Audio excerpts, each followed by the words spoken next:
small amount of household soda is added to a small sample to check whether the rough and ready chemical process has produced a high-quality cocaine residue.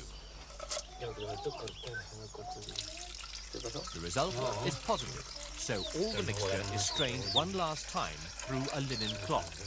The paler the paste, the higher the quality. This is 90% pure cocaine. The paste will be dried into cakes before it's taken to the northern coast of Colombia. It then goes by plane or ship across the Caribbean, heading for the towns and cities of the United States. Fortunes will be made along the way. Many traffickers will be arrested and many will be killed by rivals. But it is an illegal trade that will flourish as long as the demand for this fashionable but dangerous drug continues.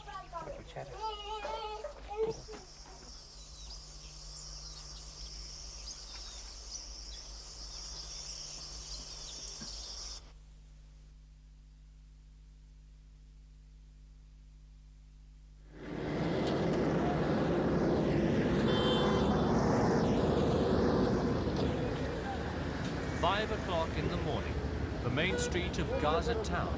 Hundreds of men and some women assemble to make the long journey to Tel Aviv in search of work. It's a scene that's repeated 6 days a week, one that raises many questions, economic, social and political, about conditions in Israel's occupied territories. Israel's Defense Minister Ravin recently called for an umbrella of cooperation and said that all parties in the protracted Middle East conflict should try to develop ways to cooperate in the form of the economy, in the form of sharing responsibility. The issue for these Palestine refugees is more basic, whether in an increasingly harsh economic climate in the Gaza, they'll come home from Israel with a day's wages or empty-handed.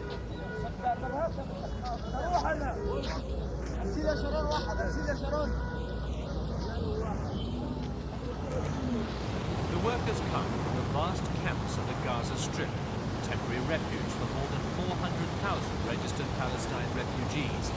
They used to be fishermen and farmers. Some refugees still get a small income from fishing or working on the land. Many, however, work in industry, construction or agriculture inside Israel. Today, many breadwinners are finding only a day's work here or there, putting further strain on the already poor living standards of Gazan refugees. The Gaza Strip stretches for 45 kilometers along the sea and a town called Rafah that straddles a barbed wire border. It's one of the most poignant scenes of what many Gazans refer to as the bitterness of the occupation. 5,000 people are affected by the unresolved border dispute, and many families are split. Their only means of communication, shouted conversations over the barbed wire. Local leaders say this adds to the ever-present tensions caused by the chronic economic problems of the area. But for the Israelis, any attempt to form policy is always secondary to security considerations. The local Israeli administrator is assigned from the Defense Department. But the Israelis do have a policy of trying to improve conditions in the camps in the long term.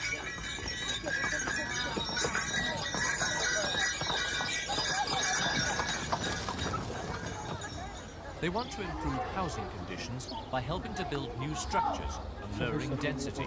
Gaza has one of the highest population densities in the world. These new houses in Jabalia camp take the place of crumbling structures and narrow alleyways. But tensions have arisen around some of the Israeli plans. This group of men have fallen foul of local building regulations, rules they say they didn't know about and still don't understand. All of them extended and improved their basic UNRWA shelters over the last decade. Now they're being told this was illegal and their homes in Jabalia camp are to be demolished. The group's spokesman says that this means all of the families will end up destitute and have to turn to UNRWA for emergency assistance. This is Mustafa Zidan's shelter.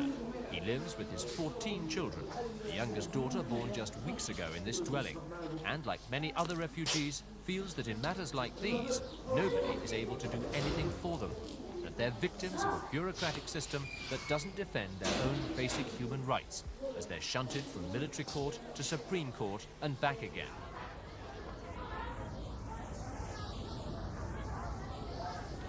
The refugee community continues to put faith in the education of their children.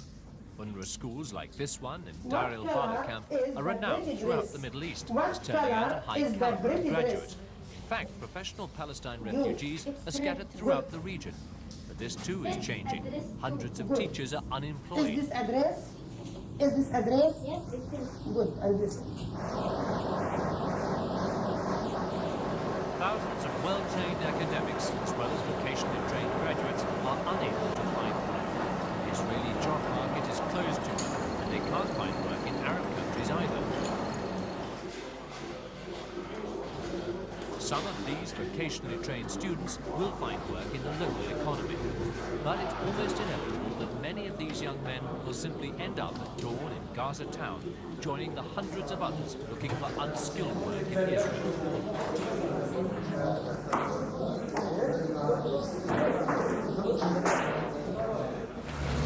Both Israeli and Palestinian analysts have recognized that the economic and social situation in the territories has seriously deteriorated in the past 5 years, and the Palestinian community is being urged to intensify its efforts to find solutions.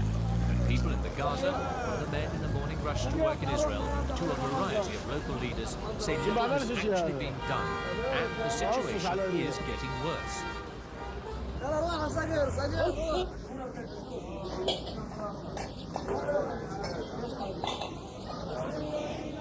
The bustling scenes of the Gaza town market belie an increasingly awkward situation. The peace process at a standstill, and the improvement in the quality of life urged by Prime Minister Peres himself, a long way into the future for many Palestine refugees in the Gaza Strip.